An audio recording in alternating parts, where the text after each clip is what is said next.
Okay, तो हम लोग स्टार्ट करने जा रहे हैं क्लास। आज की क्लास में टाइप्स ऑफ कंपनी है ना। तो आज बात कर लेते हैं कि कितने तरह के कंपनीज होंगे। तो काइंड्स ऑफ कंपनी में हम बात करते हैं on the basis of incorporation कुछ कंपनी होंगे, on the basis of ownership कुछ कंपनीज होंगे, on the basis of membership कुछ कंपनीज होंगे, कंट्रोल के बेसिस पे भी हमारे वहाँ पे कुछ कंपनीज को फॉर्म किया गया है, लाइबिलिटी के बेसिस पे भी हमारे पास कुछ कंपनी को फॉर्म किया गया है, शेयर कैपिटल और कुछ अदर कंपनीज भी होते हैं। तो एक एक करके देखेंगे यार कौन कौन से कंपनीज हैं। तो यहाँ पे कहते हैं on the basis of incorporation, incorporation के बेसिस पे कितने तरह के कंपनीज होंगे। तो on the basis of incorporation कुछ होते हैं चार्टर्ड कंपनी। चार्टर्ड कंपनी वो कंपनीज होते थे जिनको किंग और क्वीन फॉर्म किया करते थे। अब आप लोगों ने पढ़ा है ना आर्टिकल 18, क्या कहते हैं कॉन्स्टिट्यूशन के आर्टिकल 18, अबोलिशन ऑफ टाइटल। तो इसका मतलब है अब किंग और क्वीन, राजा साहब, राज बहादुर, ये सब टाइटल किसी को नहीं मिलते ना। तो जब राजा और रानी ही नहीं रहे तो फिर अब चार्टर्ड कंपनी भी नहीं रहेंगे। आई बात समझ में।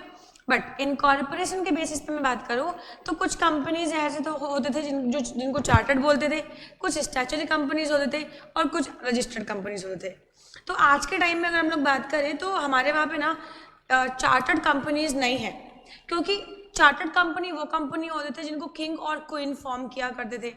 तो ना रह गए किंग और क्वीन, ना रह गई चार्टर्ड कंपनीज। आई बात समझ में। इसके अलावा हम बात करें स्टैट्यूटरी कंपनी, कुछ ऐसे कंपनीज होते हैं जो कंपनीज एक्ट 2013 में भी रजिस्टर्ड होते हैं और साथ ही साथ पार्लियामेंट में इनका खुद का एक्ट भी पास होता है, जैसे बैंकिंग कंपनीज है ना, जैसे एनबीएफसी कंपनीज, जैसे कि हमारे पास आ गए state bank of India, ICAI, ये भी तो कंपनी है, ICSI, ये भी तो कंपनी है।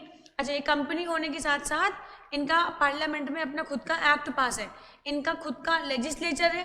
तो इसका मतलब है ये कंपनीज हमारे लिए स्टैट्यूटरी कंपनीज कहलाएंगे। आई बात समझ में। इसके अलावा दूसरी आती है रजिस्टर्ड कंपनी। वो सारे कंपनीज जो कंपनीज एक्ट 2013 में रजिस्टर्ड है उनको रजिस्टर्ड कंपनी बोलते हैं। तो on the basis of incorporation कितने तरह के कंपनीज होंगे? 3। कौन कौन से होंगे? चार्टर्ड कंपनीज जिनको किंग और क्वीन फॉर्म किया करते थे, स्टैट्यूटरी कंपनी जो कंपनीज एक्ट 2013 में भी रजिस्टर्ड है और साथ ही साथ पार्लियामेंट में इनका खुद का एक्ट पास है। फॉर एग्जांपल बैंकिंग कंपनीज है ना, और इसके अलावा इर्दा हो गए है ना, या हमारे पास SBI, state bank of India, ICAI, ICSI, ये कुछ एग्जाम्पल है।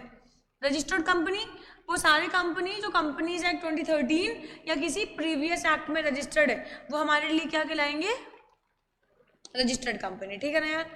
तो on the basis of incorporation ये कहानी खत्म हो गई। आगे बात करते हैं on the basis of ownership. Ownership के बेसिस पे हमारे पास होते हैं कुछ कंपनीज जिनको हम लोग बोलते हैं गवर्नमेंट कंपनी है ना, और कुछ कंपनीज होंगे जिनको रेगुलर रजिस्टर्ड कंपनी बोलते हैं। अब गवर्नमेंट कंपनी का मतलब कोई ऐसी कंपनी जिनकी मेजोरिटी ऑफ स्टेक होल्डिंग है not less than 51% of share capital is held by the state government और सेंट्रल गवर्नमेंट।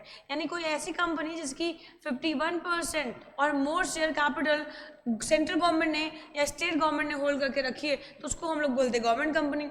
तो on the basis of ownership हमारे पास 2 कंपनीज होंगे, government company, other registered company है ना। तो गवर्नमेंट कंपनी मैंने आप लोगों को बताया कौन सी कंपनीज होंगे?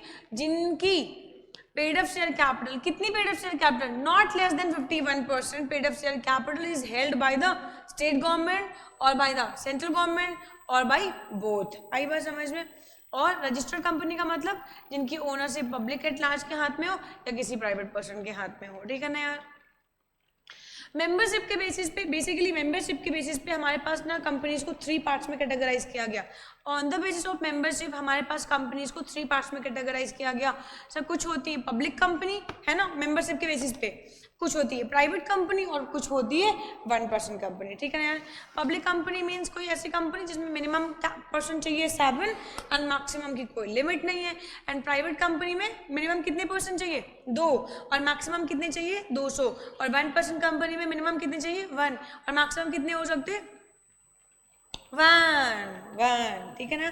On the basis of control, control के बेसिस पे हमारे पास 3 तरीके की कंपनी है, जिसमें से 2 कंपनी तो पुरानी कंपनी है और एक company new breed of company है। एक्चुअली जब कंपनीज एक्ट 2013 हमारे पास आया तो कंपनीज एक्ट 2013 में कुछ न्यू ब्रीड ऑफ कंपनी को भी इंट्रोड्यूस किया गया। तो न्यू ब्रीड ऑफ कंपनी में अगर हम बात करें तो on the basis of control हमारे पास कुछ होते होल्डिंग कंपनी, कुछ होते सब्सिडरी कंपनी एंड कुछ होते एसोसिएट कंपनी, है ना। बट मैम इसको अभी नहीं पढ़ाऊंगी, इसको मैं टॉपिक पे जाके ही बताऊंगी, है ना। Section 2 clause 46 holding company, 2 clause 87 subsidiary company and 2 clause 6 associate company. आई बात समझ में, बट बाद में बात करेंगे। On the basis of liability, liability के बेसिस पे दो तरीके की कंपनी होंगी, लिमिटेड कंपनी और अनलिमिटेड कंपनी। शेयर कैपिटल के बेसिस पे भी हमारे पास कंपनीज को कैटेगराइज किया गया है। कुछ कंपनी होते हैं जिसमें वो कंपनी लिमिटेड बाय शेयर होते हैं, कुछ कंपनी लिमिटेड बाय गारंटी होते हैं। आई बात समझ में। अदर कंपनीज में foreign company, dormant company, Nidhi company, है ना, not for profit organisation, small company, ये सारे कॉन्सेप्ट को हम लोग पढ़ने वाले हैं, ठीक है। चलो तो एक एक करके पढ़ेंगे। तो हम लोग बात करने जा रहे हैं आज की क्लास में वेरियस काइंड्स ऑफ कंपनी।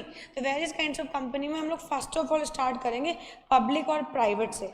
सबसे पहले हम लोग स्टार्ट करने वाले हैं पब्लिक कंपनी क्या है और प्राइवेट कंपनी क्या है। आ जाओ यार, पब्लिक कंपनी सेक्शन 2 क्लॉज 71 में डिफाइन किया गया पब्लिक कंपनी को। सेक्शन 2 क्लॉज 71 में डिफाइन किया गया है पब्लिक कंपनी को, और 2 क्लॉज 68 में डिफाइन किया गया है प्राइवेट कंपनी को। तो जिसको पहले डिफाइन किया पहले उसी को पढ़ लें क्या।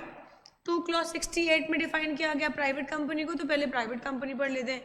तो मैंने आप लोगों को लास्ट क्लास में नहीं बताया था, हाँ बता रही हूँ पहली बार, है ना। प्राइवेट कंपनी मीन्स कौन सी कंपनी से। प्राइवेट कंपनी मीन्स कोई ऐसी कंपनी मिनिमम जहाँ पे minimum period of share capital as में प्रिस्क्राइब्ड बाय इट्स आर्टिकल। ये तो मैंने आप लोगों को लास्ट क्लास में बता दिया था। चाहे प्राइवेट कंपनी हो चाहे पब्लिक कंपनी हो, सब दोनों को फॉर्म करने के लिए अब मिनिमम कैपिटल की रिक्वायरमेंट नहीं है ना। जून 2015 के तक थी, उसके बाद ये रिक्वायरमेंट हट गई है। 2015 ऑनवर्ड जून ये रिक्वायरमेंट अब हट गई है, ठीक है। तो private company means a company having a minimum paid of share capital as में बी प्रिस्क्राइब्ड, है ना, and which by its article restrict the right to transfer its shares. पहली कंडीशन क्या है प्राइवेट कंपनी की, कि प्राइवेट कंपनी अपने shares के ट्रांसफरेबिलिटी पे रिस्ट्रिक्शन लगा सकती है।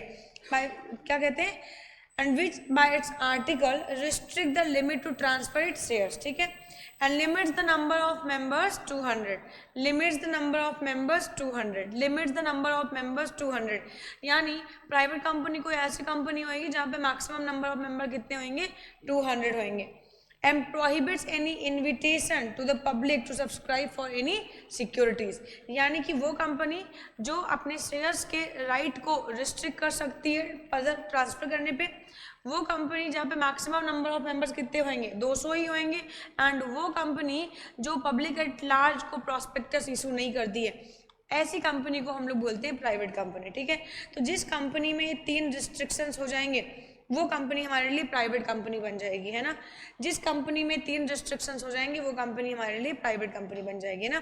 क्या कहते हैं, private company means a company having a minimum share capital as में प्रिस्क्राइब्ड एंड विच रिस्ट्रिक्ट क्या, the right to transfer its shares and limits the maximum number of members 200 and prohibits any invitation to the public। आई कहानी समझ में, private company clear हुई। अच्छा, यहाँ पे कहते हैं मिनिमम नंबर ऑफ मेंबर कितने होंगे, 2, और मैक्सिमम नंबर ऑफ मेंबर कितने होंगे, 200 होंगे। फिर यहाँ पे ना कहते हैं, देखो ध्यान से, प्राइवेट कंपनी के लिए कुछ रेलिवेंट पॉइंट्स देखो। कभी कोई कंपनी अगर शेयर इशू करती है तो कंपनी या शेयर जो है ना वो जॉइंटली भी इशू कर सकती है। अगर कोई कंपनी जॉइंटली शेयर इशू करेगी तो ये सिचुएशन में ना ऐसा हो सकता है ना, कंपनी जैसे फॉर एग्जांपल एक कंपनी ABC लिमिटेड, ये कंपनी का शेयर कितने का, 500 का है मेरे पास और अभिजीत के पास। मेरे पास 250, तेरे पास कितने हैं, 250, यही 250, मैं 250। अभी हम दोनों मिलकर क्या करते हैं, एक कंपनी का शेयर परचेज कर ले, तो 250 इसने लगाए, 250 मैंने लगाए, तो कंपनी के शेयर्स को 2 लोगों ने मिलकर परचेज कर लिया। कितने मेंबर, 2, शेयर कितना बिका, 1। तो अभी हम 2 को 2 गिने, जब नंबर ऑफ मेंबर्स की गिनती करेंगे तो हम 2 को 2 गिने या 1 गिने, अल्टीमेटली शेयर तो एक ही परचेज किया ना, तो हम दोनों को कितना काउंट करेंगे, एक काउंट करेंगे। तो क्या कहते हैं, joint member is equals to one member, joint member is equals to one member. बोल भाई इतनी कहानी समझ में आती क्या? Past and present employees excluded, मतलब यहाँ पे क्या कह रहे हैं, अगर नंबर ऑफ मेंबर्स हम काउंट करेंगे तो पास्ट और प्रेजेंट एम्प्लॉयज को कंसिडर नहीं करेंगे, है ना। नंबर ऑफ मेंबर काउंट करेंगे तो इस कंपनी के पास्ट और प्रेजेंट एम्प्लॉयज को कंसिडर नहीं करने वाले। सही बात समझ में, पास्ट और प्रेजेंट एम्प्लॉयज को कंसिडर नहीं करेंगे इस कंपनी के। एंड इसके अलावा और क्या कहते हैं, और कहते हैं जो प्राइवेट कंपनी है वो पब्लिक कंपनी की सब्सिडरी नहीं होनी चाहिए, सब्सिडरी नहीं होनी चाहिए। अभी सब्सिडरी और होल्डिंग क्या होती है, 2 मिनट में बता रही हूँ यहाँ पे सब्सिडरी और होल्डिंग क्या होता है। बाद में जब डेफिनेशन पे पहुंचूंगी तो बहुत डिटेल में डिस्कस करूंगी। सुनो 2 क्लॉज 46 ये होल्डिंग कंपनी के बारे में बात करता है। होल्डिंग कंपनी क्या होती है जरा देखो यहाँ पे ध्यान से।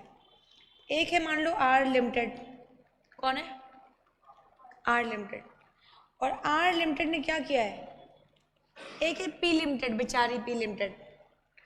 आर लिमिटेड ने पी लिमिटेड पे कंट्रोल किया हुआ है, यानी पी लिमिटेड कोई भी डिसीजन बिना आर लिमिटेड के पूछे बगैर नहीं ले सकता है। आर लिमिटेड ने पी लिमिटेड के डायरेक्टर्स पे यानी कि मैनेजमेंट पे कंट्रोल करके रखा है। तो आर लिमिटेड हो गई होल्डिंग कंपनी और पी लिमिटेड हो गई सब्सिडरी कंपनी। अगर आर लिमिटेड ने पी लिमिटेड के मोर देन 50% शेयर्स होल्ड किए हैं तो आर लिमिटेड हो गई होल्डिंग कंपनी और पी लिमिटेड हो गई सब्सिडरी कंपनी। आई बात समझ में। तो अब आर लिमिटेड है होल्डिंग और पी लिमिटेड सब्सिडरी, यानी अगर आर लिमिटेड कुछ भी कहेगी पी लिमिटेड से वो पी लिमिटेड फॉलो करेगी। ऑफ कोर्स अगर तुम्हारे डायरेक्टर्स को कंट्रोल कर रही है, अगर तुम्हारी more than 50% share holding control कर रही है तो ऑफ कोर्स मैं जो कहेगी वो तुम करोगे कि नहीं करोगे, बोल भाई। तो इसका मतलब है जो होल्डिंग कंपनी होती है उसको पेरेंट कंपनी बोलते हैं और जो सब्सिडरी कंपनी होती है उसको चाइल्ड कंपनी बोलते हैं। अच्छा एक बात बताओ, तुम्हारा नाम क्या, पूरा नाम बताओ। अभिजीत सिंह। अभिजीत सिंह जी, तुम्हें सिंह कहाँ से मिला, पेरेंट से? उनको कहाँ से मिला, उनको कहाँ से मिला? यानी कि आपके पेरेंट के पेरेंट के पेरेंट के पेरेंट के पेरेंट के पेरेंट के पेरेंट के पेरेंट उनके पास होएगा सिंह, वो फर्दर ना ट्रांसफर होके आ रहा है। तुम्हारे बच्चे होंगे तो वो क्या होंगे, सिंह होंगे ना, सिंह ही तो गलत डायरेक्शन मत ले जाओ, सिंह ही होंगे। उनके बच्चे होंगे तो वो भी सिंह होंगे, है ना। तो इसका मतलब क्या है, अगर जो पेरेंट का स्टेटस होता है क्या वो चाइल्ड को मिलता है?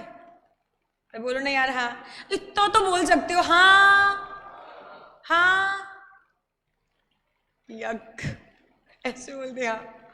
हाँ तो पेरेंट का स्टेटस चाइल्ड को मिलता है। अच्छा अब देखो, अगर ABC लिमिटेड ये एक पब्लिक कंपनी है, बोलो हाँ। PQR प्राइवेट लिमिटेड ये एक प्राइवेट कंपनी है, बट अगर ABC लिमिटेड ने इस कंपनी के मोर देन 50% शेयर होल्ड किए, अगर ABC लिमिटेड ने PQR लिमिटेड के मोर देन 50% शेयर्स होल्ड किए तो ABC लिमिटेड क्या हो जाएगी, होल्डिंग कंपनी, और PQR क्या हो जाएगी, सब्सिडरी कंपनी। और अगर ये पब्लिक है तो पब्लिक, अगर होल्डिंग का स्टेटस सब्सिडरी को मिलता है, अगर ये पब्लिक कंपनी है तो ये भी तो पब्लिक हो जाएगी।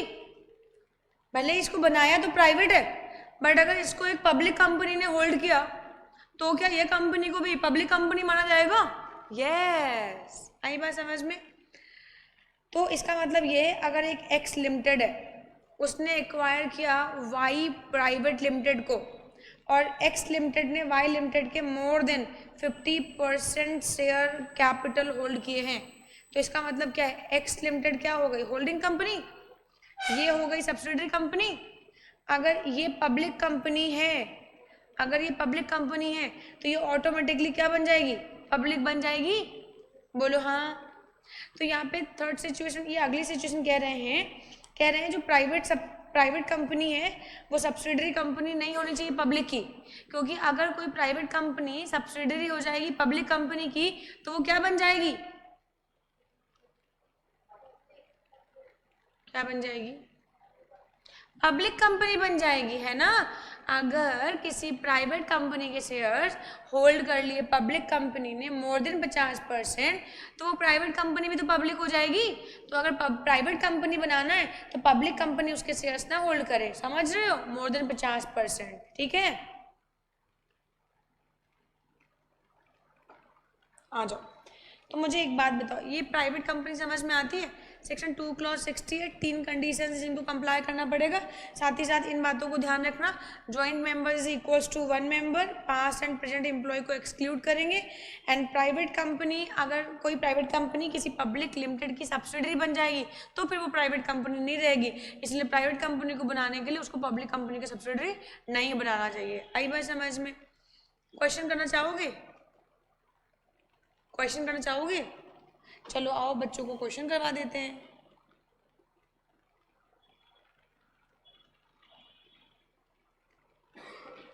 ओके, तो एक क्वेश्चन है, ये आपके सीएस एग्जीक्यूटिव लेवल पे भी आया हुआ है क्वेश्चन है। अब जरा देख लेते हैं क्वेश्चन क्या है। ABC limited was registered as a public company. कोई एबीसी लिमिटेड है जो कि रजिस्टर्ड है as a public company. There were 2, 4, 5 members in the company. Their details are as below. Directors and their relatives कितने हैं उस कंपनी में? 190। Employees कितने हैं? 15 हैं। एक्स एम्प्लॉयज कितने हैं? 20 हैं। And shares were allotted when they were employed, ठीक है। अदर कौन है? 20 है।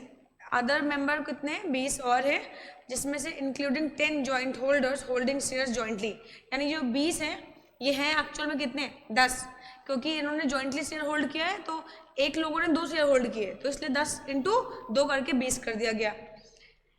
Now the board of directors of the company propose to convert it into a private company. ये कंपनी के जो डायरेक्टर्स हैं ये कह रहे हैं कि हम इस कंपनी को प्राइवेट कंपनी में कन्वर्ट करना चाहते हैं।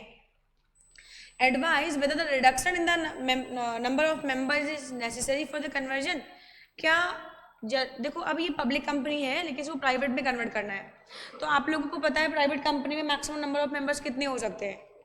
200 हो सकते हैं। तो ना आपसे ये पूछ रहे हैं कि क्या ये कंपनी में जो नंबर ऑफ मेंबर्स है क्या उनको रिड्यूस करना पड़ेगा, कि ऐसे ही प्राइवेट कंपनी बना सकते हैं हम?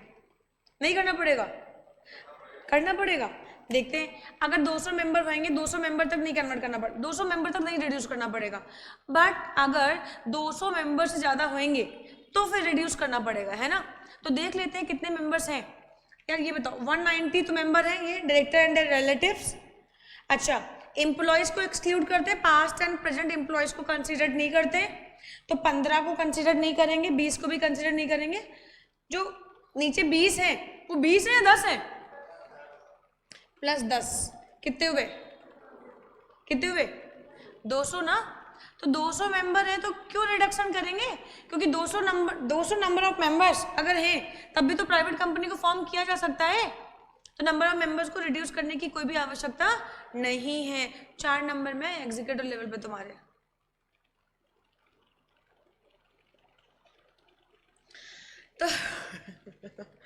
तो प्राइवेट कंपनी अभी समझ में आई, प्राइवेट कंपनी क्या है। अभी आगे बढ़ूं मैं क्या? हाँ अच्छा था, और करनी है? नहीं करनी है, आ जाओ। तो प्राइवेट कंपनी में पूरा क्रिस्टल क्लियर हो गया, समझ में आ गया। नाम मूव करते हैं पब्लिक कंपनी पे। पब्लिक कंपनी कौन सी कंपनी है? तो सेक्शन 2 क्लॉज 71 में डिफाइन किया पब्लिक कंपनी को कि public company means a company which is not a private company. तो public company means a company which is not a private company, यानी कोई भी ऐसी कंपनी जो अपने मेंबर्स को, जो शेयर्स के ट्रांसफरेबिलिटी पे कोई रिस्ट्रिक्शन नहीं लगाती है, नंबर ऑफ मेंबर्स 2 से ज़्यादा हो सकते हैं, एंड जो पब्लिक एट लार्ज को प्रॉस्पेक्टस इशू कर सकती है। तो वो कंपनी जहाँ पे मैक्सिमम नंबर ऑफ मेंबर 200 से ज़्यादा हो सकते हैं, यानी कि मेंबर देखो which is not a private, वो पब्लिक होएगी ना।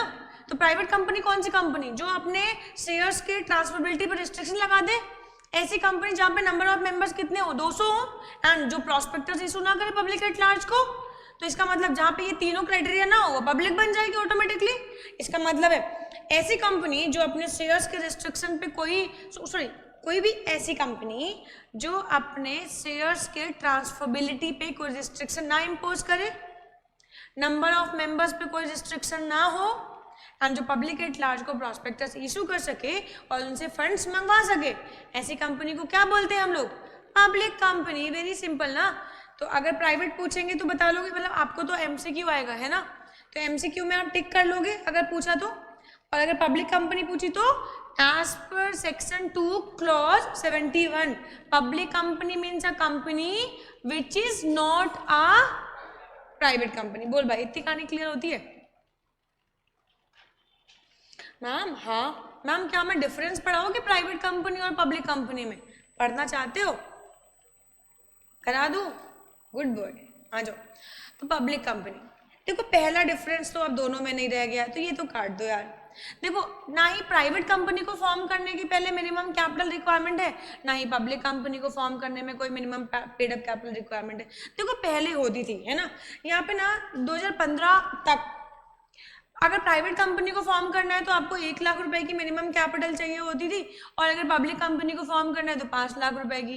बट अब ये कैपिटल रिक्वायरमेंट नहीं है, minimum paid up capital requirement नहीं है, ना प्राइवेट कंपनी को फॉर्म करने पे ना पब्लिक कंपनी को। आपके पास जितनी कैपिटल है आप उतनी कैपिटल से कंपनी को फॉर्म कर सकते हो। बोल भाई, इतनी समझ में आती है?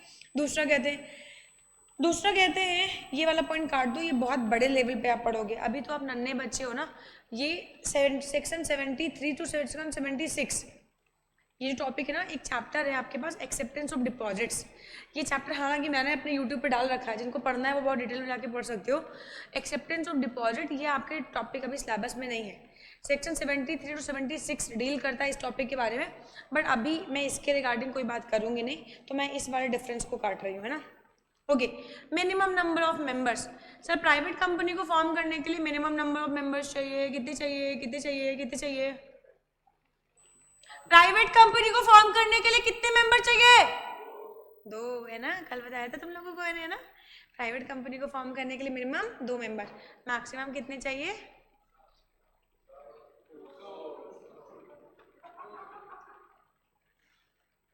फेक फाक दूंगी, मैं बता दे रही हूँ यार, इतना भारी है पत्थर है यार, मैं मार दूंगी यार। बेटा प्राइवेट कंपनी को फॉर्म करने के लिए मिनिमम कितने मेंबर चाहिए? 2, और मैक्सिमम कितने होने चाहिए? 200। अभी तो पढ़ाया था। पब्लिक कंपनी को फॉर्म करने के लिए मिनिमम कितने मेंबर्स चाहिए? कितने चाहिए? कल बताया था ना, कल वाली क्लास में बताओ भाई। तुम लोग ना मतलब दुखी करके रखा है तुम लोगों ने। ओ भाई ये देखो, ओ भाई, प्राइवेट कंपनी को फॉर्म करने के लिए मैंने बनाया था चार्ट, क्यों नहीं बोलता है?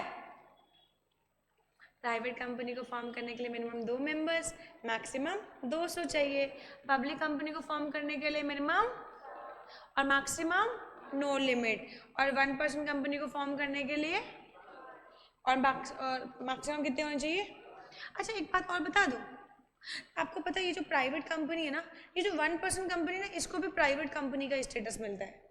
तो एक तरीके से वो 1% कंपनी को भी हम प्राइवेट कंपनी बोलते हैं।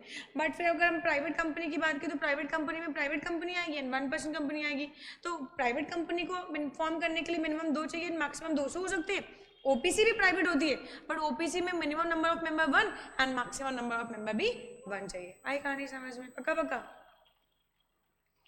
इसके बाद बात करते हैं यहाँ पे मैक्सिमम पब्लिक कंपनी में नो रिस्ट्रिक्शन, यहाँ पे कितने होने चाहिए?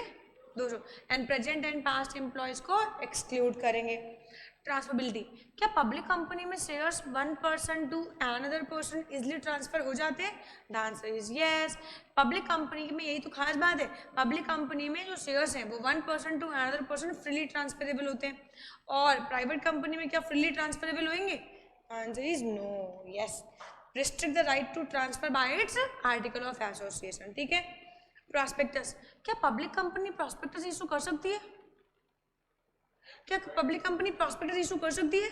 Yes, public company prospectus issue कर सकती है। Can invite the general public to subscribe the shares. तो पब्लिक कंपनी प्रॉस्पेक्टस इशू कर सकती है। क्या प्राइवेट कंपनी भी प्रॉस्पेक्टस इशू कर सकती है? अभी तो डेफिनेशन पढ़ाई थी, प्राइवेट कंपनी प्रॉस्पेक्टस इशू नहीं कर सकती, समझता है, पूरा समझ में आता है। Minimum directors section 149, minimum directors private company में कितने हो सकते हैं? प्राइवेट कंपनी में कितने हो सकते हैं? 2, पक्का, श्योर, 100%। और मैक्सिमम कितने हो सकते हैं प्राइवेट कंपनी में? 15। और पब्लिक कंपनी में मिनिमम कितने हो सकते हैं और मैक्सिमम कितने हो सकते हैं? और ओपीसी में मिनिमम डायरेक्टर और मैक्सिमम कितने हो सकते हैं? ओ मैम, क्या आपने ये भी कल पढ़ा दिया था? ये देखो, मैंने ये भी आप लोगों को कल पढ़ा दिया था, है ना। ये आपके सिलेबस में अभी नहीं पढ़ा सकती, अभी बहुत नन्हे बच्चे हो ना, तो इसको नहीं पढ़ा दिया, ठीक है ना। तो हमने अभी तक कितनी कंपनी सीख ली? 2 कंपनी, प्राइवेट कंपनी और पब्लिक। आंख बंद करके बताओ, प्राइवेट कंपनी की डेफिनेशन कौन से सेक्शन में लिखी हुई है?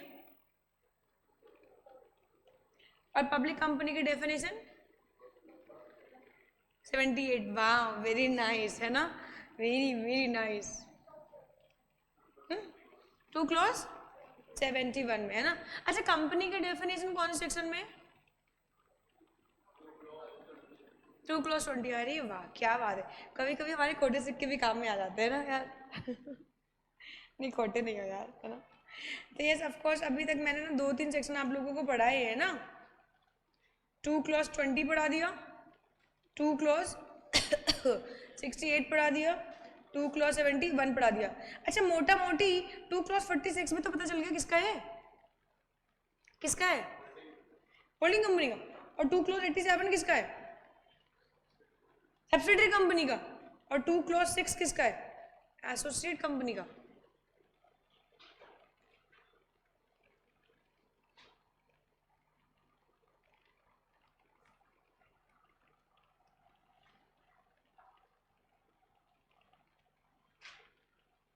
मतलब मैम यार, ये अच्छे सेक्शन याद रहेंगे तो अच्छा ही रहेगा यार, है ना। नन्हे इतने, एक ना एक दिन तो याद करना ही है, तो क्यों ना आज ही से शुरुआत करी जाए।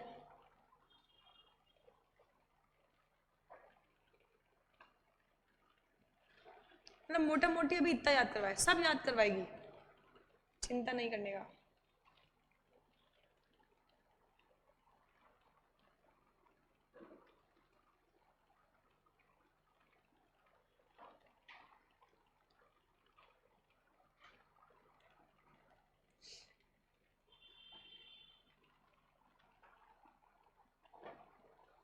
आ जाओ। तो पब्लिक कंपनी और प्राइवेट कंपनी हो गया, अब इसके बाद कौन सी कंपनी पढ़ेंगे? आ जाओ, इसके बाद हम लोग पढ़ने वाले हैं मोस्ट इंपॉर्टेंट जो है वो है 1% कंपनी, है ना। 1% company very very very important. 1% company, 1% company की डेफिनेशन कहाँ पे लिखी हुई है? 1 मिनट।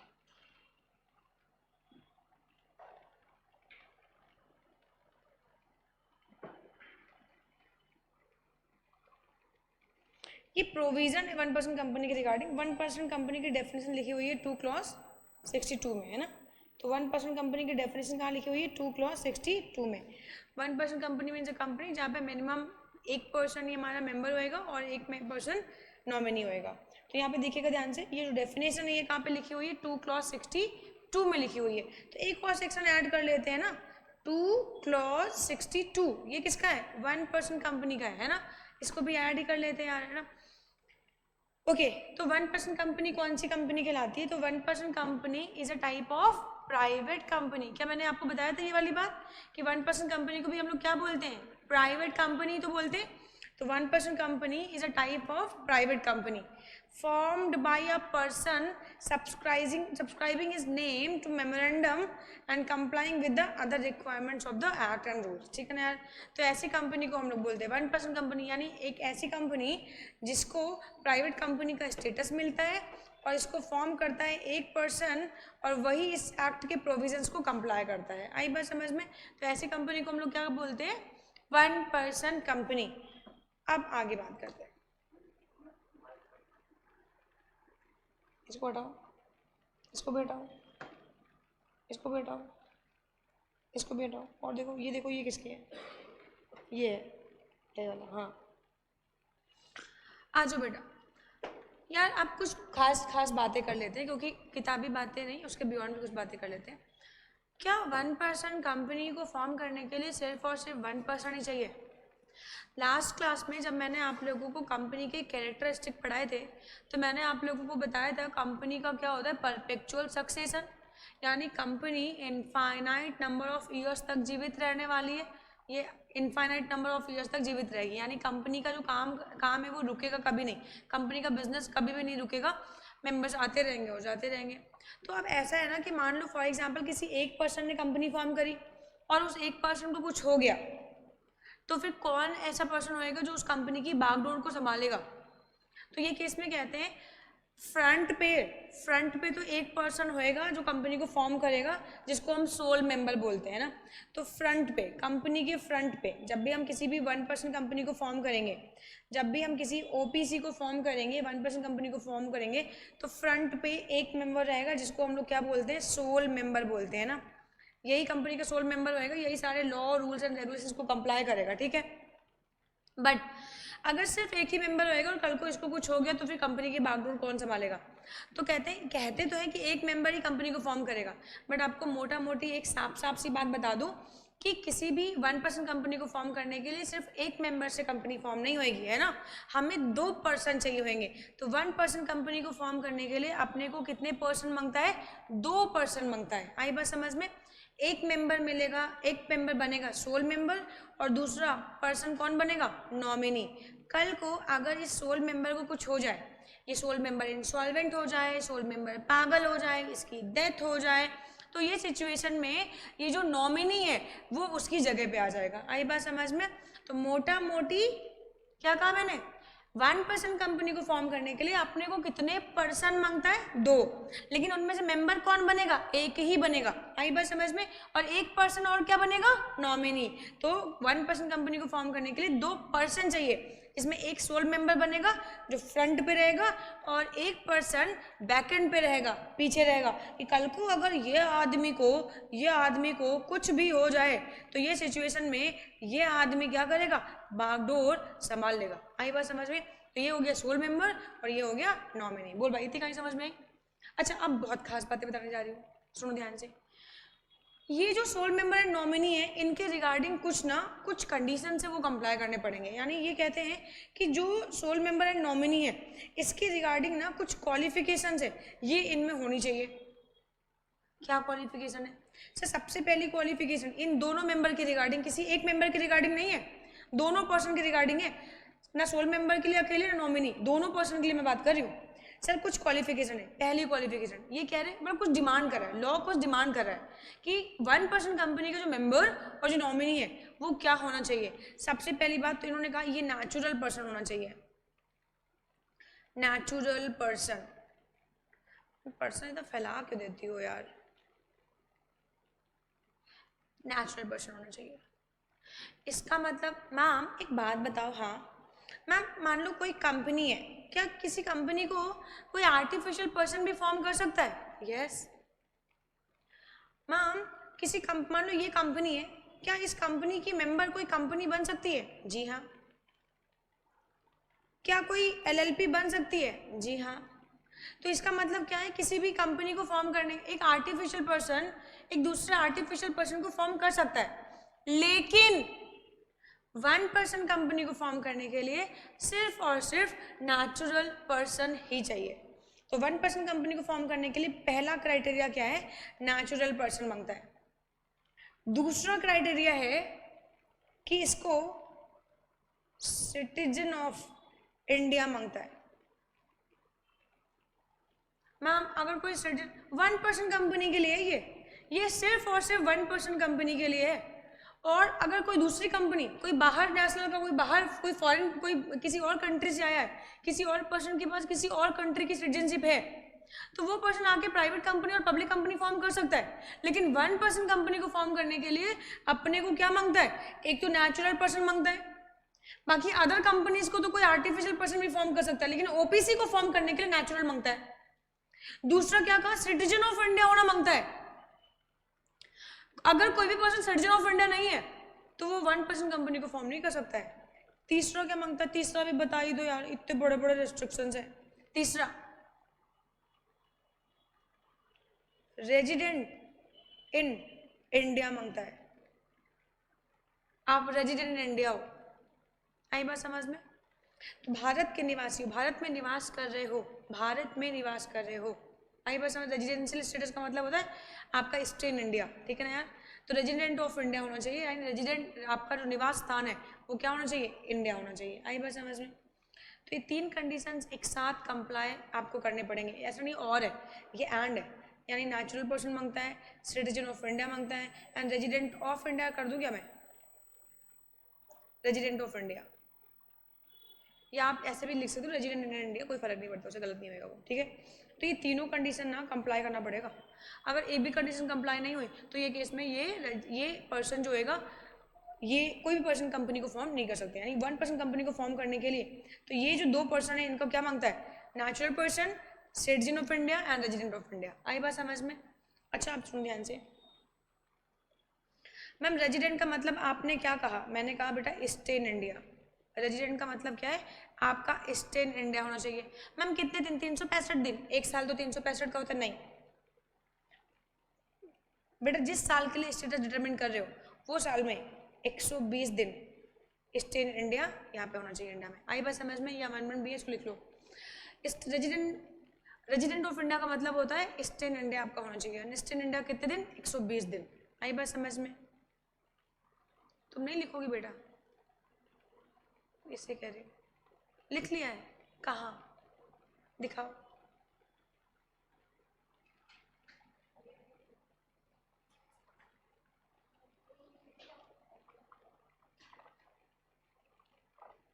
क्या ही कर सकते? तुमने लिखा है बेटा? अच्छा बच्चा मेरा, गुल्लू गुल्लू मेरा, छोना मोना। चलो आ जाओ, तो क्या कहते हैं? Soul member and nominee, soul member and nominee क्या होना चाहिए? Must be a natural person, must be an Indian citizen and must be a resident in India, ठीक है ना यार? तो रेजिडेंट इन इंडिया आपका होना मांगता, तो ये सारे कंडीशन एक साथ कंप्लाई करोगे तो फाइनली आप ओपीसी को फॉर्म कर पाओगे, ठीक है? दूसरा और क्या कहते हैं यार, और क्या कहानी है? चलो इतनी बातें समझ में, तो और बातें बताती हूँ।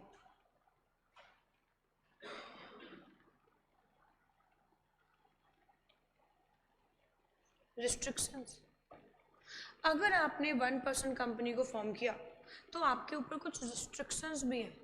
क्या रिस्ट्रिक्शन है मैम? अगर आपने 1 पर्सन कंपनी फॉर्म किया तो फिर ये सिचुएशन में, अगर आपने 1 पर्सन कंपनी फॉर्म किया तो फिर ये सिचुएशन में, एक मिनट, 1 पर्सन कंपनी फॉर्म किया तो ये सिचुएशन में आप ना, ये जो 1 पर्सन कंपनी है इसको ना आप फॉर एग्जाम्पल ऐसे देखो, मान लो ये जो 2 पर्सन है, सोल मेंबर एंड नॉमिनी, ये एक टाइम पे ना एक ही ओपीसी को फॉर्म कर सकते हैं, एक ही 1 ओपीसी ही फॉर्म कर सकते हैं, एक से ज़्यादा ओपीसी फॉर्म नहीं कर सकते।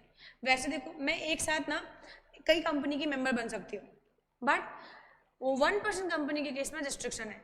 1 पर्सन कंपनी के केस में अगर आप मान लो फॉर एग्जाम्पल ये मिस्टर एक्स है और ये मिस्टर वाई है, मिस्टर एक्स अगर एक ओपीसी का मेंबर है तो किसी दूसरी ओपीसी का मेंबर नहीं बन सकता, और अगर मिस्टर वाई जो है ये किसी ओपीसी का नॉमिनी है तो ये एक टाइम पे एक ही कंपनी का नॉमिनी बन सकता है, दूसरी कंपनी का नॉमिनी नहीं बनेगा। आई बात समझ में? तो यहाँ पे ये एक बड़ी रिस्ट्रिक्शन है कि एक पर्सन एक ही कंपनी का ओपीसी और एक ही कंपनी का नॉमिनी और एक ही कंपनी का सोल मेंबर बन सकता है। आई कहानी समझ में? तो क्या कह रहे हैं देखना ध्यान से, a natural person shall not be eligible to incorporate more than 1 OPC, है ना? एक नेचुरल पर्सन एक टाइम पे सिर्फ एक ही ओपीसी को फॉर्म कर सकता है, और became a nominee in more than 1 OPC. So an individual being a member of OPC becomes a member and nominee in another OPC. He shall ensure compliance with the rule as to single OPC within 180 दिन। तो क्या कह रहे हैं? अंग्रेजी में लिखा है, हिंदी में बता रही हूँ। अगर कोई पर्सन ना एक साथ 2 कंपनी का सोल मेंबर या नॉमिनी बन जाता है तो इमीडिएटली 180 दिन के अंदर अंदर उसको इस कंपनी का रूल कंप्लाई करना पड़ेगा, कंपनी लॉ का रूल कंप्लाई करना पड़ेगा। और कंपनी लॉ का रूल कहता है एक ओपीसी में एक पर्सन एक सोल मेंबर एक नॉमिनी एक टाइम पे एक ही ओपीसी को संभाल सकते हैं, एक से ज़्यादा ओपीसी को संभाल नहीं सकते। आई बात समझ में? एक बड़ी खास बात, लास्ट क्लास में मैंने आपको क्या बताया था, क्या माइनर मेंबर बन सकता है? क्या बताया था बाबू? बन सकता है? अच्छा बच्चा, yes, minor can be a member of a company, बताया था। मार देंगे मुक्का भी तुम्हारे को।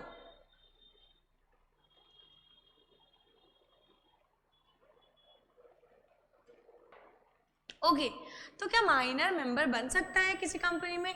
The answer is yes, minor member बन सकता है। लास्ट क्लास में बताया था ना, एक माइनर किसी भी कंपनी में फुल्ली पेड अप शेयर के लिए मेंबर बन सकता है ना? किसके भी आप पे? अपने गार्जियन के भी आप पे, है ना? अच्छा, लेकिन क्या 1% कंपनी में भी माइनर मेंबर बन सकता है? द आंसर इज नो, ये एक बड़ी रिस्ट्रिक्शन है ना, कि माइनर मेंबर नहीं बन सकता। आई बात समझ में? बट लास्ट क्लास में बताया था, अगर किसी प्राइवेट कंपनी और पब्लिक कंपनी में कोई माइनर मेंबर बनना चाहता है तो क्या बन सकता है? The answer is yes.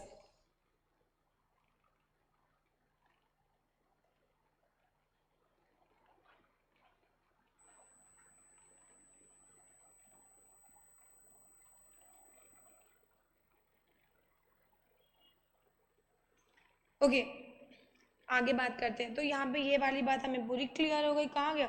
Minor shall not become a member और नॉमिनी ऑफ ओपीसी और can hold share with the beneficial interest, ठीक है ना यार? तो 1% कंपनी के लिए पूरी तरीके से ना कह दिया गया, प्योरली ना है।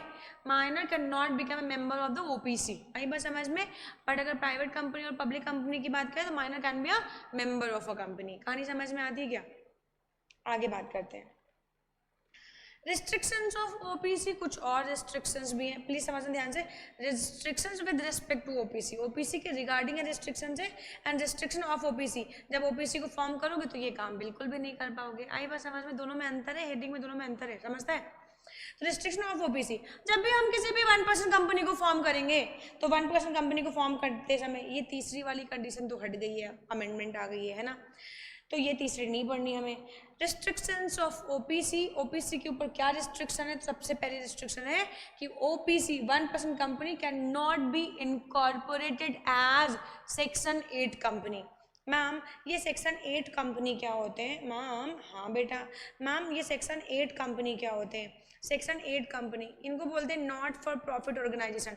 कंपनीज एक्ट 1956 का सेक्शन 25 डील करता था एनपीओ में, और कंपनीज एक्ट 2013 का सेक्शन 8 डील करता है। नया लॉ है सेक्शन 8, तो हम 8 पढ़ेंगे, बट ऑफकोर्स पुराना भी अगर पता है तो फिर बता ही देती हूँ, है ना? ठीक है, तो कंपनीज एक्ट 2013 के अकॉर्डिंग जो सेक्शन 8 है ये नॉट फॉर प्रॉफिट ऑर्गेनाइजेशन के बारे में बात करता है। मैम हाँ बेटा, मैम क्या नॉट फॉर प्रॉफिट ऑर्गेनाइजेशन हमारे इंस्टीट्यूट के बारे में बात करता है? अच्छा बेटा, क्या आपका institute not for profit organisation है? मैम आप बताओ, हमें नहीं पता है। यस, हमारा जो इंस्टीट्यूट है वो क्या है?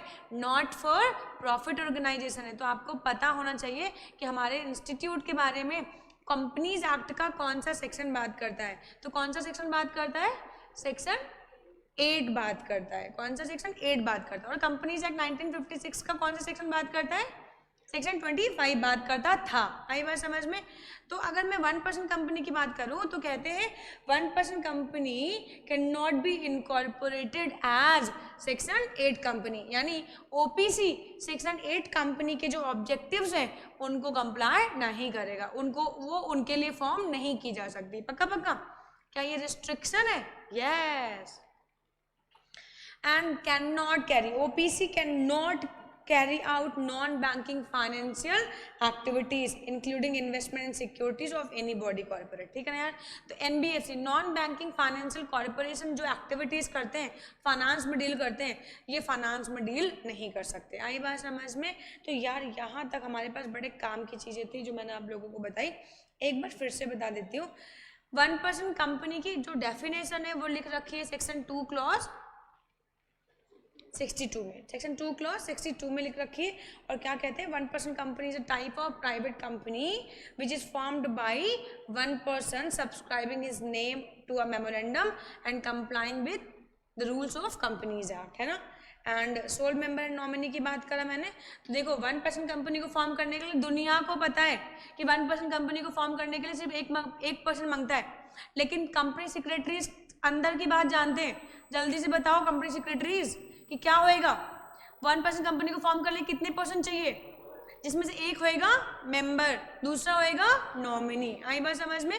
क्यों? क्योंकि अगर कंपनी का होता है परपेचुअल सक्सेशन, अगर सोल मेंबर को कुछ हो जाए तो फिर ये केस में नॉमिनी उसकी जगह पे आ जाए और नया नॉमिनी वो अपॉइंट कर लेगा। ठीक है, फिर क्या बताया? क्वालिफिकेशन ऑफ सोल मेंबर, पहली सर इनको क्या मांगता है? नेचुरल पर्सन, दूसरा सिटीजन ऑफ इंडिया, तीसरा रेजिडेंट ऑफ इंडिया। आई बात समझ में? तो ये तीनों बातें एक साथ कंप्लाई होने चाहिए। इसके अलावा आगे और भी बात करनी है। और कौन सी बात करनी है? Restrictions of OPC. एक ओपीसी क्या नहीं कर सकती है? OPC can not be incorporated for the section 8 subsection 1 object, है ना। यानी कंपनीज एक्ट के सेक्शन 8 सबसेक्शन 1 में कुछ एक्टिविटीज लिखी हुई हैं। कोई भी कंपनी जो ओपीसी की तरीके से फॉर्म हुई है वो सेक्शन 8 एक्टिविटीज के लिए फॉर्म नहीं हो सकती। And section 8 can not, sorry 1% company can not carry out non banking financial activities. आई बात समझ में? पक्का पक्का। तो यहाँ पे हमारे पास ओपीसी का टॉपिक भी खत्म हो जाता है यार। इतना हमारे पास ओपीसी का टॉपिक था। तो हमने कितनी बातें डिस्कस करी आज की क्लास में? हम लोगों ने डिस्कस करी एक तो प्राइवेट कंपनी क्या होती है, फिर डिस्कस करी पब्लिक कंपनी क्या होती है, फिर हम लोगों ने पढ़ा 1% कंपनी क्या होती है ना। तो 1% कंपनी मैंने आपको पूरा प्रोविजन बता दिया है। अच्छे से यार करके आइयो यार, कुछ गड़बड़ मत करियो यार। तो on the basis of registration, basically हम sorry on the basis of member हम कितने कंपनी फॉर्म कर सकते हैं? 3। On the basis of membership कितने कंपनीज फॉर्म कर सकते हैं? 3, प्राइवेट, पब्लिक और ओपीसी। प्राइवेट कंपनी की डेफिनेशन कौन से सेक्शन में? 2 क्लॉज 68। पब्लिक कंपनी की 2 क्लॉज 71 और 1% कंपनी की। Very nice. चलो अब कौन सा पढ़ोगे? मैम अब हम पढ़ेंगे on the basis of control. Control में तो एक गवर्नमेंट कंपनी होती है, एक रजिस्टर्ड कंपनी होती है ना। आओ गवर्नमेंट कंपनी पढ़ा दो। हाँ हाँ मैम, हाँ मैम। और गवर्नमेंट कंपनी पढ़ने के बाद फिर हम लोग एनपीओ पढ़ेंगे, है ना। गवर्नमेंट कंपनी पढ़ने के बाद फिर हम लोग एनपीओ पढ़ेंगे। क्या मेरे नन्हे बच्चे थक गए क्या? हाँ, नन्हे बच्चे थक गए? Section 2 clause 45, 2 clause 45। ओ एक और नया सेक्शन ऐड कर लो जल्दी से। 2 क्लॉज 45, सारे सेक्शन रटे होने चाहिए मेरे बच्चों को। 2 क्लॉज 45 क्या कहता है? 2 क्लॉज 45 कहता है गवर्नमेंट कंपनी के बारे में। गवर्नमेंट कंपनी कौन सी कंपनी होती है? Any company in which not less than 51% of share capital is held by, किसके द्वारा? सेंट्रल गवर्नमेंट और द स्टेट गवर्नमेंट और बाय बोथ। आई बात समझ में? इतनी कहानी समझ में आती है? पक्का पक्का। देखो तुम लोगों को याद हो गई, बातों बातों में, है ना। इतनी बार शब्द बोलो ना याद हो जाए यार, है ना। भगाने की जल्दी है ना तुम लोग को। तो government company means any company in which not less than 51% of paid up share capital is held by the central government, the state government, partially by the central government and partially by the state government. ये क्या है ma'am? एक ABC limited है ना बेटा। बेटा ABC limited की 54% share capital central government ने होल्ड करी। क्या एबीसी लिमिटेड गवर्नमेंट कंपनी कहलाएगी? पक्का पक्का। एग्जाम्पल नंबर 1 था ये। एबीसी लिमिटेड की 26% शेयर होल्डिंग है बिहार गवर्नमेंट के पास और 30% शेयर होल्डिंग है यूपी गवर्नमेंट के पास। क्या ये कंपनी गवर्नमेंट कंपनी कहलाएगी? The answer is yes. चाहे गवर्नमेंट ने होल्ड किया फिर वो चाहे partially by the state government, partially by the central government, partially by the one state, partially by the government of one state, ठीक है ना, उससे कोई फर्क नहीं पड़ेगा। तो आपको टोटल जो शेयर कैपिटल हो गई वो 56% की हो गई ना। यस, ये भी गवर्नमेंट कंपनी है। एबीसी लिमिटेड ये गवर्नमेंट कंपनी है। इसके 56% शेयर जो हैं शेयर होल्डिंग वो सेंट्रल गवर्नमेंट के पास है। एबीसी लिमिटेड ने एक पीक्यूआर लिमिटेड को होल्ड किया है, लेकिन ये सिर्फ पब्लिक कंपनी है। ये वाली कंपनी जो है ये पब्लिक भी है एंड ये गवर्नमेंट कंपनी भी है, ठीक है। तो ये कंपनी ने एबीसी लिमिटेड ने पीक्यूआर लिमिटेड को होल्ड किया, क्या पीक्यूआर लिमिटेड गवर्नमेंट कंपनी मानी जाएगी? कैसे बेटा? एबीसी लिमिटेड अगर एक गवर्नमेंट कंपनी है और इसने होल्ड किया है पीक्यूआर लिमिटेड को, तो क्या पीक्यूआर लिमिटेड पब्लिक कंपनी मानी जाएगी? 100%। अगर गलत किया तो मैंने पिटाई लगा देनी है। 100% लॉक कर दूं? गलत हुआ तो तुम लोग मुझे एक डेयरी मिल्क दोगे यार, ठीक है? ठीक है ना? लॉक कर दूं? बताओ आंसर। अच्छा, क्यों मानी जाएगी भाई? पीक्यूआर लिमिटेड तो पब्लिक कंपनी है, इसके शेयर कैपिटल थोड़ा ना गवर्नमेंट ने होल्ड किए हैं, तो ये गवर्नमेंट कंपनी कैसे बन गई? हाँ बोल भाई बोलो। वाह, वेरी नाइस, बहुत बढ़िया। यस मैम, पीक्यूआर तो पब्लिक कंपनी है, बट इसकी जो पेरेंट कंपनी है वो तो गवर्नमेंट है। और चाइल्ड को किसका स्टेटस मिलता है? किसका मिलता है? पेरेंट का मिलता है ना। और अगर इसकी पेरेंट कंपनी क्या है? गवर्नमेंट कंपनी है, तो पीक्यूआर भी तो क्या हो जाएगी? गवर्नमेंट हो जाएगी। समझता है? ऐसे आंसर ऐसे बताना चाहिए ना। मेरा अच्छा बच्चा, मेरा गुल्लू बुल्लू मेरा। क्या कहते हैं देखो, includes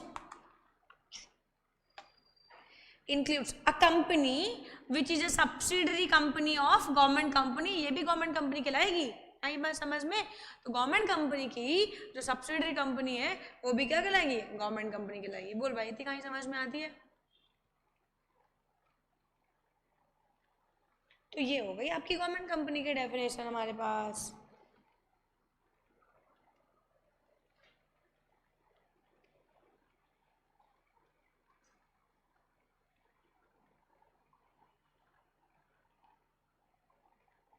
चलो, अब अगली डेफिनेशन है ये, बट ये डेफिनेशन को हम लोग नेक्स्ट क्लास में डिस्कस करेंगे, क्योंकि ये थोड़ी सी बड़ी डेफिनेशन है और इसको ना बहुत डिटेल में हम लोग डिस्कस करेंगे, बट नेक्स्ट क्लास में डिस्कस करेंगे, ठीक है ना यार? तो ये हमारी सेक्शन 8 कंपनी की डेफिनेशन। फोटो खींच लो, अगर खींचना है तो खींच लो यार, है ना, कोई बात नहीं। ओके, मैं आप लोगों को इसके चार्ट दे दूंगी, ठीक है ना? PDF फॉर्म में आप लोगों को चार्ट मिल जाएंगे। हाँ हाँ, तो परसों